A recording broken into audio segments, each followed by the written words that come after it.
You are Locked On Braves POSTCAST, part of Locked On Sports Atlanta, your team every day.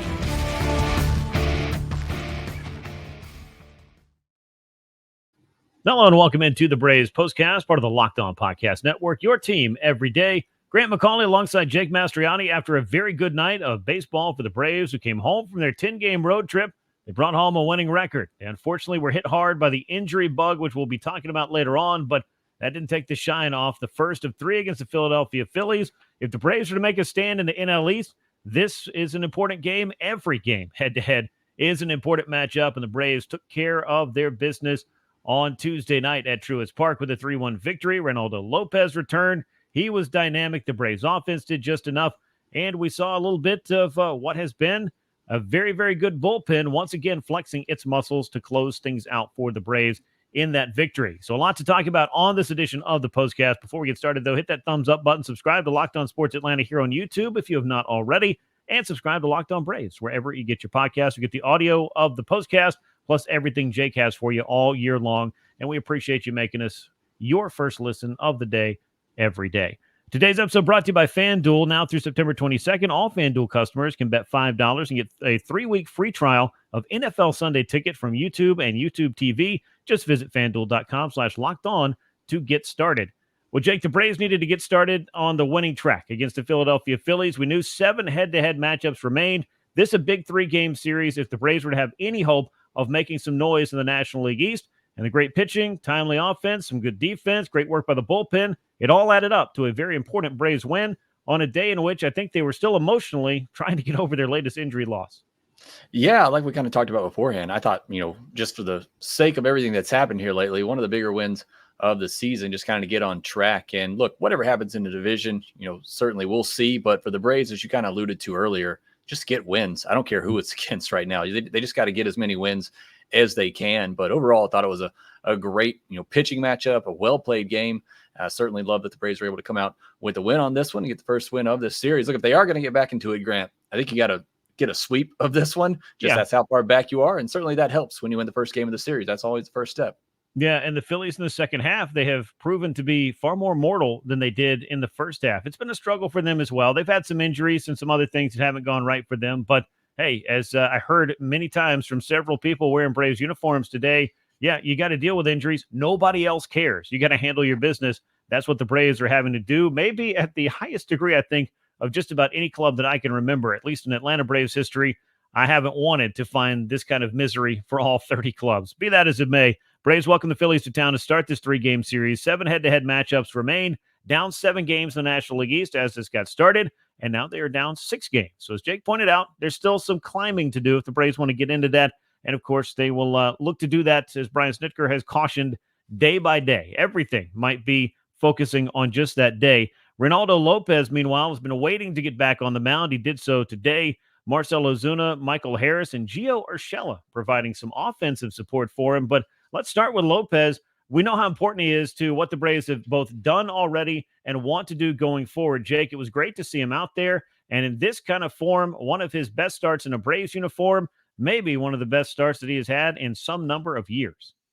Yeah, great start from Reynaldo Lopez. And look, this is the formula for this Braves team going forward, I think. I mean, would love to see the offense, get going and be, one of the better offenses in baseball again. But I think the formula for this Braves team, as it has been pretty much all season long, is going to be based on this pitching staff and how well they pitch. Reynaldo Lopez has been a big part of that. And just what a return for him from the injured list, ever not start in a while, to be able to come up, face that Phillies team. Don't care what really their struggles are. It's more so been in the pitching staff. The offense has still been really good for them in the second half. For him to come back against that team and have that type of performance just really speaks to Reynaldo Lopez and just the type of pitcher that he is. I know they've not been together for 10 years or more, but the stat that blew my mind that I heard on the broadcast, both that was happening on TBS and later the one on Valley Sports, as I was kind of walking in between rooms getting ready for the show, is no pitcher had ever struck out Bryce Harper and Kyle Schwarber 3 times apiece in a game. But Reynaldo Lopez did that on this night. It might be just kind of one of those ancillary stats, but it tells you that 2 of their most prolific home run hitters, Reynaldo Lopez had them eating out of his hand. He was just absolutely dialed in. Very, very few times would I say that Reynaldo wasn't doing exactly what he wanted to do in an at-bat. The one inning that he gave up some runs, had some traffic on the bases, that all got started with a well-placed infield hit. Worried to have had a little bit of better luck right there. Who knows if the Phillies would have been able to scratch across and run against him. Didn't look like they were going to be able to. He was just that dialed in, looked that good. And here's the kicker for me. As you look at Reynaldo coming back into the rotation, we've talked all about the Braves and their need to maybe refocus this starting five and have it just be a starting five. But it would push Grant Holmes out of that mix. But Jake, I think this may speak to what you were talking about with the pitching staff and what it needs to do. Maybe you don't get 6, 7, 8 innings out of some of these starters. But if you can have Grant Holmes come behind him for a couple of frames the way he did on Tuesday night against the Phillies, that's a serious weapon out of the bullpen. And we talked about it the other day with Dylan Lee too, because I think he's kind of that same mold as a guy that can come in the fifth, sixth inning and kind of bridge that gap to the back end. Two guys that you trust in those situations, and what kind of trust it shows in Grant Holmes to come in that spot to get the sixth and seventh inning in a close game. And we talked about a game you really need all of these games, but a game against your division rival like that, to go to Grant Holmes, how quickly he has kind of risen up the pecking order on this Braves pitching staff. Did a great job in the rotation. I'm not ready to give up on that long term. I think he's shown something there, but certainly for now, I think he plays a pivotal role in this bullpen and being one of those arms to kind of bridge that gap. Yeah, when I talked to Grant Holmes a couple of weeks ago before the road trip, he said, look, I'll be the utility pitcher. Whatever they want me to do, I'll go out there and do that.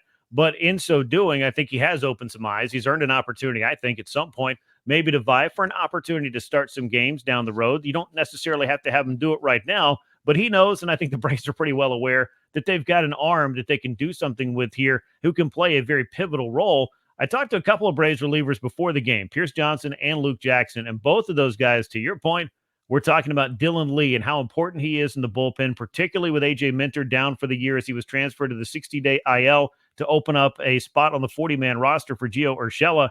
Dylan Lee has been impressive, and everybody knows the only reason that he was optioned down to the minors, it wasn't performance. It was a roster crunch, and I think at this point, we're not going to be thinking too much about Dylan Lee being optioned anytime soon. He may be one of, if not the most important lefties in the bullpen for the Braves at this point. He certainly is. I mean, you look at him and Aaron Bummer at this point as those two lefties, and big loss in AJ Minter. Again, just hate it for him because he was that guy that you wanted in that seventh, eighth inning to come in and get out some tough lefties at the top of the opposing team's lineup. But that just makes Dylan Lee's role even more important. And he and Holmes, as we discussed, kind of those two guys you can use in those different situations, whether it's come in and get a big out in the middle of the games, or in the case of Lee, to come in and get out some tough lefties. So those two guys, obviously you have Pierce Johnson, Joe Jimenez, Iglesias at the back end, but I think those two guys behind those three are going to be key parts of this bullpen the rest of the way. Yeah, and this bullpen was a big part in closing things out in this one. You got the 5 innings from Reynaldo Lopez. We'll talk more about that later. Grant Holmes, 2 scoreless innings. Joe Jimenez, a scoreless frame. And Raisel Iglesias, a scoreless 9th inning. The Braves pitching staff, beginning with Lopez and stretching through those 3 relievers, retired the last 17 Philadelphia Phillies hitters they faced. Jake, I mean, this is a good lineup. There's a lot of great hitters in this lineup, and the Braves pitching staff was able to neutralize them. And so that, I think, speaks to what we have been talking about, and I think kind of looking towards when it does come to whatever the postseason could look like for the Braves. If they get this kind of pitching, they don't have to completely outslug every team that they face.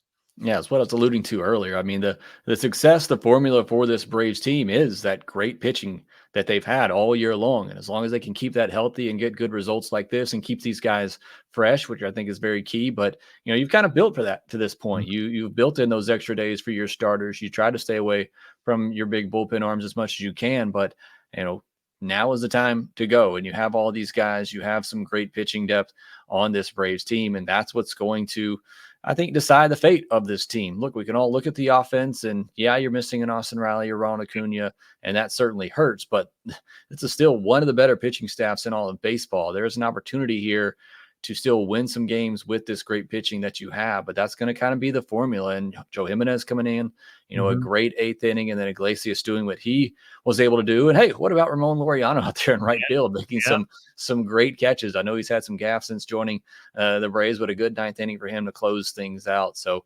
great pitching here. That is going to be the formula for this Braves team the rest of the way.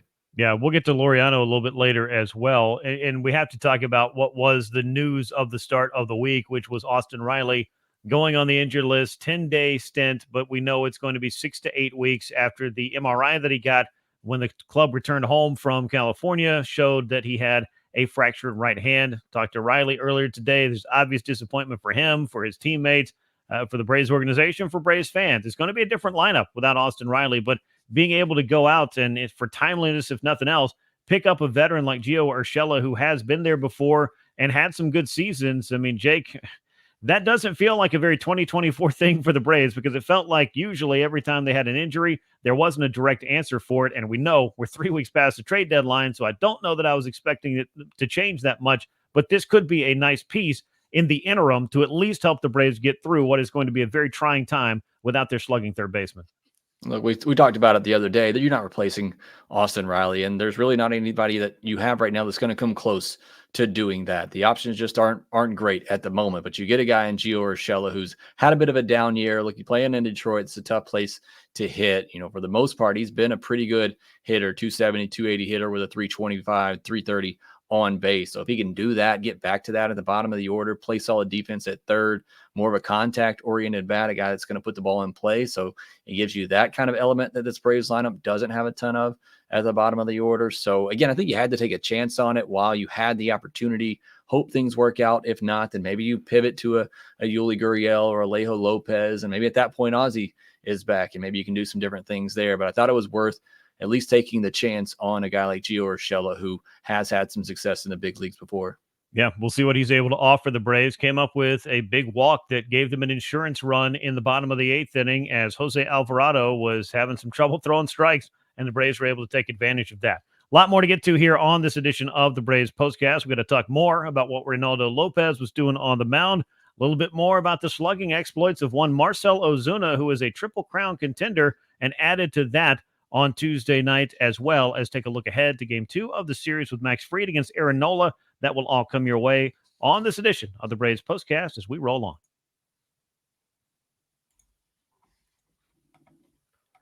You've heard us talk a lot about FanDuel, America's #1 sports book, and we have something a little bit different for you. Now through September 22nd, all FanDuel customers who bet $5 can get a free 3-week trial of NFL Sunday Ticket from YouTube and YouTube TV. With a YouTube TV base plan, you'll be able to watch every regular season Sunday afternoon out-of-market game. All you need is a Google account and a current form of payment, and you can cancel anytime. Just visit FanDuel.com/lockedon to download America's #1 sportsbook. Let's jump inside the line score and box score of this game, Jake. It was a good one for the Braves, a well-played game all around as well, as Atlanta improves to 67 and 58 on the year. 3 runs, 7 hits, no errors for the Braves. 9 men left on base. Phillies dropped to 73 and 52 on the season. A run on just 5 hits, no errors. They left 5 men on base. Losing pitcher in this one, Zack Wheeler. He allowed the first 2 runs of this game. And the winning pitcher in relief, how about Grant Holmes, picking up his 2nd consecutive win in as many appearances. So great for him. The save goes to Iglesias, his 27th of the season. A lot of good things happened in this one. A lot of those we've talked about were on the mound, but a few things really pop when you look at this Braves lineup. And I think that, what Marcell Ozuna has done this year has just continued to be the driving force here. 37th home run of the year. He came in leading the league in hitting. He's still batting .309 on the year. He's leading the league in runs batted in, and just a couple of home runs behind some guy named Shohei Ohtani, and he can push himself to the top of a very exclusive and elusive list, an accomplishment insofar as getting close to a Triple Crown. I said this the other day, there's a lot of baseball left. I don't know if we're going to do Triple Crown watch for Marcell, but every homer that he hits that gets him closer to Ohtani, that's really what he's chasing right now, because he's shown he's going to get those base hits. He's going to continue to put up some big numbers, and the Braves are happy that he is, because the supporting cast has been kind of a revolving door in a couple of places, the most recent of which, obviously, is Austin Riley.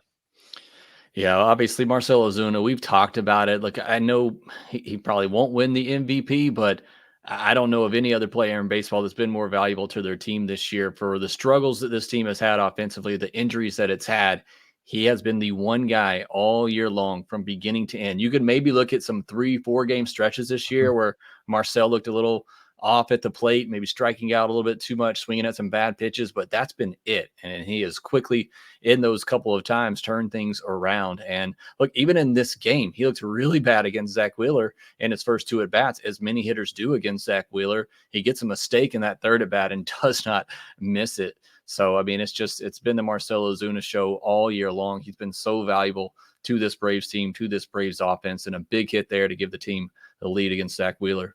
Yeah, and a big hit against Zack Wheeler. Those are hard to come by. You're absolutely right. It was a 1-1 game at that time. Michael Harris had knocked in the first run of the day, as Whit Merrifield had to feel pretty good about what he was doing against his old club.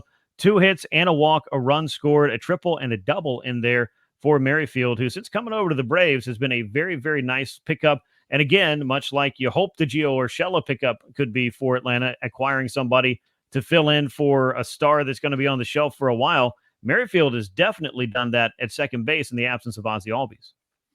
He has, and I love that first at-bat that he had against Wheeler. Got ahead 3-0. Wheeler came back and got it to 3-2, and then a really good fastball on the outer edge of the plate, and Whit just takes it and shoots it the other way, gets the good carom off the wall, and is able to get a triple, and then Michael able to drive him in, gets a double, also walks in this game as well. So just an outstanding game for Whit Merrifield, who, he's been that veteran guy. And, he wasn't getting those everyday at bats in Philadelphia, and a guy that's really gotten regular at bats for most of his career. So now he's getting that opportunity here with the Braves. He's making the most of it. And I loved his comment right after the game. He's asked about, everything that's happened to them and all the injuries. And he basically said, we're big leaguers, this is what they're going to do. It's that next man up mentality, and you just got to kind of go with it. And he's that veteran. He's been through it all.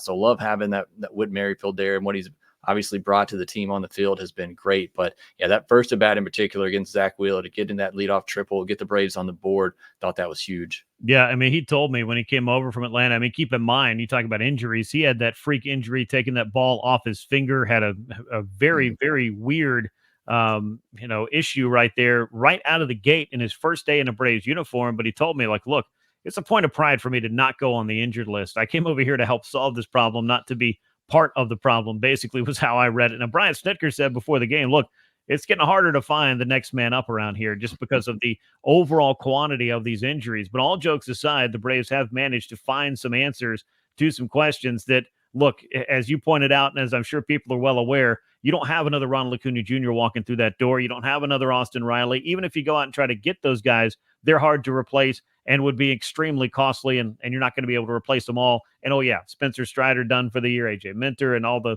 long-term injuries that the Braves have dealt with, or those long stints on the injured list. It's hard to replace these guys for weeks, if not months at a time, and the Braves have done their best to do that. So, so bringing over Whit Merrifield has helped them out at second base. I think it also brings that dynamic, as you pointed out, of a veteran who has been there grinding in the big leagues, has been a part of some teams, I think, up in Kansas City that were, I think, may not have been the kind of juggernaut that the Braves are expected to be, or offensively speaking, done what the Braves did a year ago, but they play a good brand of baseball, and Merrifield does bring that dynamic over with him. And we'll see what Gio Urshela is able to do. And we'll talk a little bit more about him later. Let's get back to, I think, the star of the night, though, is Reynaldo Lopez. Dynamic across 5 innings, 1 run. It was earned on 2 hits, 1 walk, 10 strikeouts. His most strikeouts in a game since September of 2019. That was the last year he was a full-time starter. Jake, he had everything working. He was pumping it up there at 98 miles an hour. He was reaching back for that little bit extra, and it seemed like he had it. And the Phillies did not seem to have the answers or very many good swings against Reynaldo Lopez. And they took a lot of them, 47 swings on 90 pitches in this game and 18 whiffs on those 47 swings. I was really impressed with what we saw from Reynaldo Lopez, especially in his first start back. He did have that little tune-up in Gwinnett through 71 pitches there. I thought he actually might be done after the 4th inning. He had a little bit of a longer 4th inning, the top of the order coming back up in the 5th inning. He was, I believe, around approaching 80 pitches, but, good call, obviously, by Brian Snitker. You send him back out for that 5th inning, and he dominates the top of their order again, which was really the key in this game. The innings that he had some traffic in, the second and 4th inning, but in those other innings facing the top of the lineup, he did a great job against Schwarber and Harper, as you mentioned, getting Trey Turner out. So I thought he was a fantastic job. You look at, he threw the curveball 16 times, and this one, I thought, 5 whiffs on 7 swings against that pitch. He only threw the changeup 3 times, and he got 2 whiffs on 2 swings against that pitch. So I thought the off-speed stuff was really good. The slider obviously is always great for him, and had that fastball velo when he needed it, getting up to 98.4 miles per hour with that pitch tonight. So great first start back from him. He looked like the Reynaldo Lopez we saw pretty much all season long for the Braves. Yeah, really impressive, and you need that. And as I talked about earlier, Brian Snitker indicating again before the game that the Braves are going to go with their 5-man rotation and only use their off days to give them that extra rest or reset. They're not going to be looking for ways to incorporate 2 or 3 other different arms from AAA Gwinnett down the stretch. And I think at this point, considering where they are, that's the right call. And if you were doing all of that earlier in the season, I think it was to get you to this point anyway, where you can now lean on with Reynaldo Lopez back in the fray. You can lean on Chris Sale, Max Fried, Charlie Morton, and Spencer Schwellenbach to take you down the stretch. And if you do need to call on somebody for whatever reason, I think you do have a couple of options. But Jake, to me, this is the route to go. And it sounds like the Braves are ready to pare this whole thing down and do the traditional 5-man rotation for a while. Yeah, you're absolutely right. You did that at the beginning of the year to keep these guys fresh for this time where you need them. You were hoping at this point, you would need them maybe to just cap off a good season in a postseason. Now you need them to get into the postseason and hopefully keep them healthy there. But you're right. Now, as Brian Snitker said several weeks ago, it's go time. You throw these guys out there every 5th day and they give you your best chance of winning. Yep, and that's what you need from these guys at this time, because the days on the calendar are getting torn off very, very quickly at this point. There's far fewer of them left than there were when you started. Only 37 games to go for the Braves, who are now 6 games out of the National League East, but are holding on to that 3rd and final wild card spot. We'll talk more about that as we continue here. We'll also get back into the Austin Riley injury news, the pickup of Gio Urshela, adding him, what that could offer the Braves, a little bit about the defense of Ramon Laureano and the value of Grant Holmes we continue to see, plus a preview of Game 2 of the series. It's all coming your way on the Braves Postcast as we continue. Prize Picks is America's #1 daily fantasy sports app with over 5 million active members. Get in on the daily action with your friends and become part of the Prize Picks community today. You can now win up to 100 times your money on Prize Picks with as little as 4 correct picks. You could turn $10 into $1,000. Prize Picks is available in more than 30 states across the country, including California, Texas, and here in Georgia. Download the Prize Picks app today. Use the code LOCKEDONMLB. You'll get that first deposit match of up to $100. That is code LOCKEDONMLB, all lowercase, on the Prize Picks app for a first deposit match of up to $100. Pick more, pick less. It is that easy with Prize Picks. Well, Jake, let's talk about a few odds and ends before we turn the page to Game 2 of this series. You touched on Ramon Laureano a little bit earlier. I think that, and I joked about this on social, it turns out he can actually play the outfield pretty well. We all know about the arm that he has, but there was a ball in New York, obviously, that I think a lot of fans think of when they see Ramon Laureano out there. He made some nice plays in this one. In the 9th inning, he made some of the best that I think we've seen all year. And when you think about what the Braves outfield defense has been over the course of the year, it would be very nice to see Ramon Laureano get himself nice and comfortable out there, especially considering what he's also been doing at the plate. Yeah, he's been great at the plate. You hope that continues. And again, who knows what the outlook is for Jorge Soler. We saw him back, able to pinch hit tonight and get a walk, but we'll see how much time Laureano gets. And look, when Soler's back, what does that mean for playing time with Jared Kelenic? Because as we've discussed, Laureano's been that hot. I think you have to keep his bat in the lineup. Look, he's batting second tonight with Austin Riley obviously out now. So he's been a great pickup. You talked about Whit Merrifield earlier, has been a good addition for this Braves team. Laureano has come in and been great as well. So good to see him be able to catch those hard balls in the outfield. Now it kind of put some of that to rest. But again, just his bat at the plate has been really big for this team as well. Yeah, and the Braves are happy to have a little bit of depth, I think. I mean, obviously they wanted more out of Adam Duvall, and who knows? I mean, Duvall's going to get some opportunities here and there, but he has been extremely, extremely cold in the second half. I believe 1 for his last 29 coming in, and you've got Laureano swinging the bat well. If you are looking for somebody to split time with Jared Kelenic in a platoon situation, it would seem like Laureano might be the guy to get that nod. Now, on the injury front, before we get to the Austin Riley discussion and obviously the addition of Gio Urshela, we did see Jorge Soler pinch hit on Tuesday. He drew a walk in that 8th inning. That helped things out. Another non-IL move for the Braves. This one, though, felt like maybe the most reasonable of the bunch, Jake. Although before the game, I was down there. Jorge Soler indicated to Mark Bowman of MLB.com he wasn't really expecting to play until Friday. And lo and behold, in the 8th inning, he takes the bat up there And I think it was a good call and might have indicated that his workouts before the game might have gone so well that they felt like they could expedite that timetable. But either way, good to see Soler in there after missing 4 games with that hamstring tightness. Yeah, good to see him in there. I think that obviously, should give you some hope that he's going to be back soon. But as we discussed the other day, it's not just getting him to the plate. It's you have the situation where he has to play in the field now because you're not taking Marcell Ozuna out of that DH spot. So that makes it even more difficult in when you rank him back, because when you do, you're going to have to put him in the outfield. So that may delay his return even longer, but certainly to be able to see him at least come to the plate like this, could be a big bat off the bench until he is able to return to the field. Yeah, definitely could be. And he's the kind of bat that you hope that he can do exactly what he did on this night, which is go up there, have a patient at bat, find his way on base, or maybe hit one so far that all he has to do is trot around the bases. He's also pretty good at that. So we'll see how that all plays. As far as other things that were going on, big headlines to start the week, Austin Riley landing on the injured list. As we've talked about, you're not going to find somebody that's going to come in and do all the things that he does. However, you did find Gio Urshela, who had been cut loose at a good time by the Tigers, who wanted to give him the opportunity to catch on with another club, have a chance maybe to jump on a contender down the stretch, and that's exactly what happened. Urshela told me that they got in contact on Sunday. The deal was done on Monday. He rolled in on Monday night, so they were able to get the physical, get all that done, and they announced the signing, of course, the Braves did on Tuesday. Major league deal for Urshela, who wasn't having a big year with the Tigers, obviously, but I do think this, based on his track record and his ability to hold down the hot corner, is the kind of move that the Braves needed to make because the in-house options simply weren't there. They weren't. I mean, look, it's Luke Williams who, can fill in fine for a game or two if you need to. Yuli Gurriel, who hasn't played third base since 2019, but they are playing him.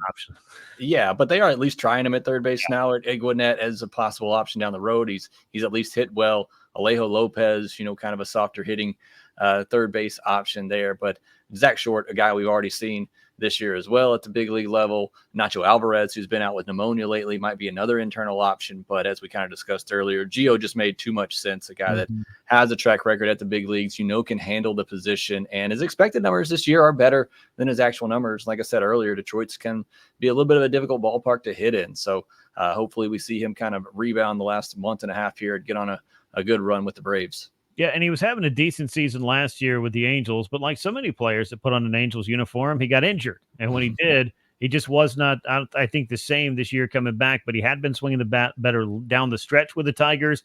It just wasn't a fit on their roster to keep him around when they were looking to go with a little bit of a youth movement and give someone else an opportunity. So good timing for Gio Urshela, better timing for the Braves as it turned out.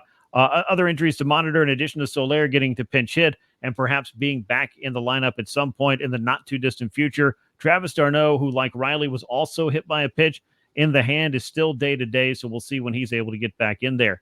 Atlanta's going to be turning to Max Fried in Game 2 of this series. Wasn't bad last time out against the Giants. I felt like he had a chance really to get out of the one real trouble inning that he had. There had a play at the plate been made that was not.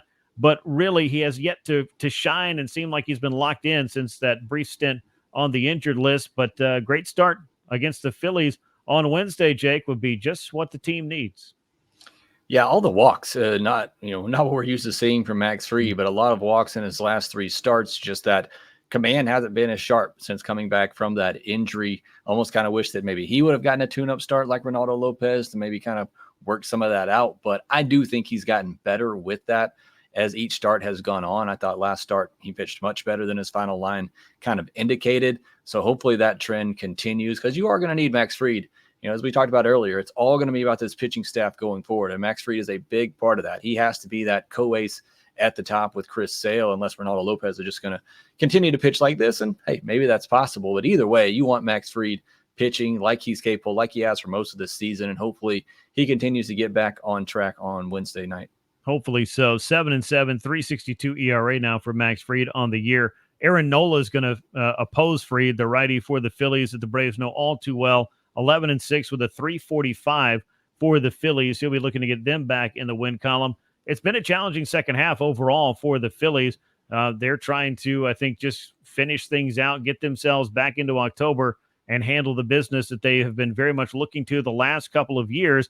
But you got to finish the drill here and get there. and the Phillies are going to be counting on Aaron Nola to help even up this series. As you look at this matchup, it's one I think we know pretty well, but for Fried, it would be a great time for him to get himself back fully on track. And for the Braves, they have gotten the best of Aaron Nola a time or three. He has also gotten the best of them a handful of times.